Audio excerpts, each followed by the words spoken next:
வணக்கம். இப்போ நம்ம மார்கழி ஸ்பெஷல் பார்த்துட்டு வந்துட்டுருக்கோம். அதில் திருவாதிரை களியும் கூட்டும் 7 காய் போட்டு கூட்டும் எப்படி பண்ணுறதுன்னு பார்க்கலாம் வாங்க. ஒரு டம்ளர் அரிசியும் ஒரு கைப்பிடி பாசிப்பருப்பும் போட்டு வெறும் வானலில் நல்லா வறுத்துக்கலாம். இது நல்லா அந்த ஒயிட் கலர் ஆகணும். அரிசி பருப்பு வந்து வாசனை நல்லா வரணும். அது வரைக்கும் சிம்மில் வச்சு பொறுமையாக வறுத்துக்கலாம். கடலப்பருப்புடைய வாசனை நல்லாயிருக்கும். அதனால் ஒரு 4 கடலப்பருப்பு போடுறேன். இப்போ 1 கப் அரிசிக்கு 1.5 கப்பு வெல்லம் எடுத்திருக்கேன். இந்த களி பண்ணுறதுக்கு அடிகனமான பாத்திரம் தான் சரியாக இருக்கும். ஏன்னா அடி பிடிக்காமல் இருக்கணும். சிம்மில் வச்சு ரொம்ப நேரம் உங்களுக்கு வேக விடணும். இப்போ இந்த வெல்லத்தில் வந்து அழுக்கு இல்லை, அதனால் நான் நல்லா 3 டம்ளர் தண்ணி விட்டு நல்லா கொதி வரட்டும். இப்போ இந்த பாகுலேயே நான் நெய்யில் எவ்வளோ தேவையோ அவ்வளோ முந்திரி பருப்பு போட்டுடுறேன். இப்போ முந்திரி பருப்பு எல்லா இடத்துலையும் இது ஸ்ப்ரெட் ஆகும். நம்ம கிளறினதுக்கப்புறம் முந்திரி பருப்பு போட்டால் ஒரே இடத்துல நின்றுடும். அதே மாதிரி இப்போவே ஏலக்காய் தூளும் நான் போட்டுடுறேன். வறுத்து வச்சிருக்க அரிசியும் பருப்பையும் ரவா பதத்துக்கு உடச்சிட்டு வந்துட்டோம். இப்போ அதையும் இந்த பாகோட கலந்து சேர்த்துடலாம். இது வந்து கட்டி இல்லாமல் நல்லா கலந்து விட்டுடலாம். இப்போ பாகு அதிகமாக இருக்குது, மாவு கம்மியாக இருக்கிற மாதிரி தோணும்.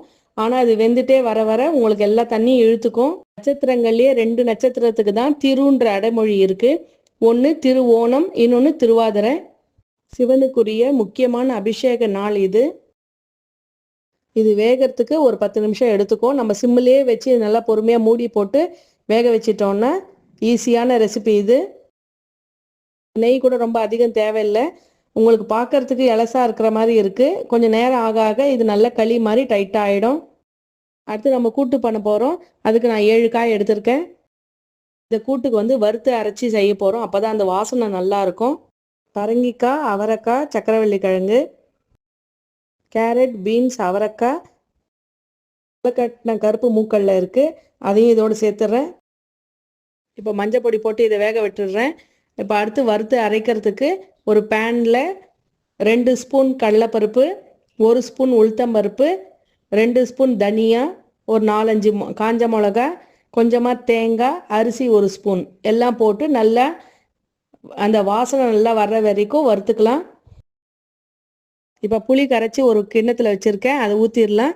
இப்போ புளி தண்ணி நல்லா கொதித்ததுக்கு அப்புறமா கல் உப்பு போட்டு அரைச்சி வச்சுருக்கிற பேஸ்ட்டை போட்டுட்டு நல்லா கொதி வந்ததுக்கு அப்புறமா தோரம்பருப்பு 1 கப்பு வச்சுருக்கேன், வேக வச்சு அதையும் சேர்த்துடலாம். இது வந்து சாம்பார் மாதிரி தண்ணியாக இருக்கக்கூடாது, கெட்டியாக இருக்கணும்.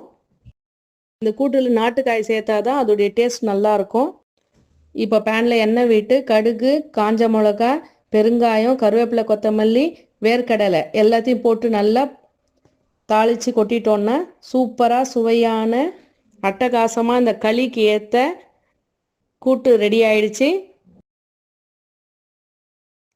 இந்த கூட்டும் களியும் நடராஜ பெருமாளுக்கு நைவேத்தியம் பண்ணி அவருடைய அருளை பெறுவோம்.